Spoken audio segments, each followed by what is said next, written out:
जी दोस्तों अज गुजरांवाले वेखो कितनी धुंध पई है।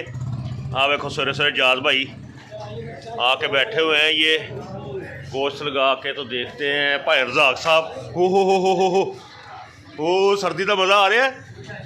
हाय सर्दी इंजॉय हो रही है। इनू कभी जिंदगी दे विच ठंड नहीं लगी। ए बर्फानी खोते नू अज इन्हें भी जैकेट पाई है। इधर वेख मेरे वाल ओए इधर वेख बड़ी है। मैं दुकानदारी नहीं लगा रहा, जेबों में हाथ डालो। ओए होए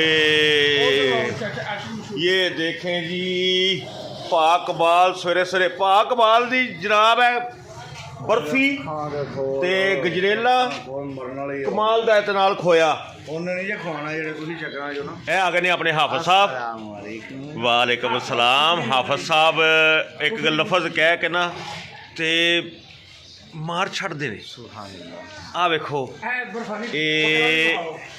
पिच पीन वाली बकरी। वालेकुम सलाम। आंडे लैके जा रहे हो? आंडे लैके जा रहे हैं, जरदा रंग लैके जा रहे हैं, दही लैके जा रहे हैं, खोया पाया। अच्छा सुकून बह के इंजॉय करांगे। जरदा रंग का दे आस्ते वे जरदा रंग भाई मिठे चौल पकाने ने अज। वाह जी वाह एडी ठंड च मिठे चौल की पा के तो सानू जरा तरसाओ। बादाम पाने ने। अच्छा सौगी पाई है, मरबे पाए ने भाजी नाल दुध दा खोया पाया है। जिन्ने जिन्ने भरा ने खाने ने ख्याली शाहपुर बाजार आ सकता है। मसल दुकान वास्ते बना लगी हो? हाँ जी भाई भाई तेरा भर के फिटे मुँह। मैं कह रहा साढ़े आसे पका लगा है। ओ मरे चूई चलांगड़ मैं उदों तो एवं खुश होने कि साढ़े आसे पका के लियाउन लगा पर नहीं। जिन्ने पैसे देने वो खाई जावे। बहुत अच्छे ए सुनते पे हो ना, जिन्हें पैसे देने ने वो ही खाएगा। ते तू अपने बर्तन वखरे रखे ने ना? हाँ जी आहो ए साडे शाहपुर बाजार की पोजीशन जनाब धुंध पई है फुल। गटरां दा पानी माशाल्लाह भाओ। हाफ साहब सवेरे सवेरे की नाश्ता करना है? भाजी मैं सवेरे सवेरे उठिया वा। अच्छा ते दुकान खोलनी ही, बेगम नूं कहा कर्मा लिए नाश्ता बना। लाइट चली गई है। अच्छा उन्हें कहा जिन्नी देर तक लाइट नहीं होनी नाश्ते का सोचना भी नहीं है। मतलब घरों चिट्टा ते साफ जवाब है। लाइट होना जी हुण नाश्ता बना देंगे।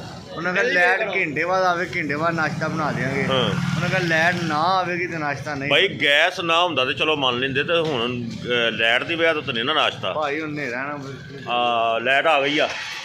नहीं आई भाई। ओए ओरी बत्ती बलन रही है। उन्हें पुरानी पिछो लाई है दूसरे मीटर। अच्छा पिछो लाई। ओरी बैटरी बड़ी हैवी है ना। बैटरी है पुराने वक्तां दी बैटरी है ना। बैटरी है दे ओ मैं वेखी बैटरी फुल्ली पई सारी। बैटरी काली हो गई। पाकबाल शेरेकुट दा की हाल है? बर्फी पाकबाल दी खान ते दिल करने पर महंगी बड़ी दिंदा है। यकीन करो राती 100 रुपये की बर्फी हाफज ने मंगवाई। हाफज किन्नी को दी? दो टुकड़ियां। दो टुकड़ियां 100 रुपये की बर्फी। वेला पाकबाल गुआंढियां दी हाँ जी असी हुण कर लगे नाश्ता। बुरे हो गए।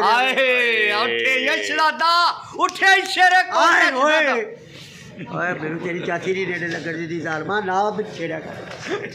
असी हुण चले नाश्ता करन। अपना ख्याल रखे। जल्ला हाफिज़।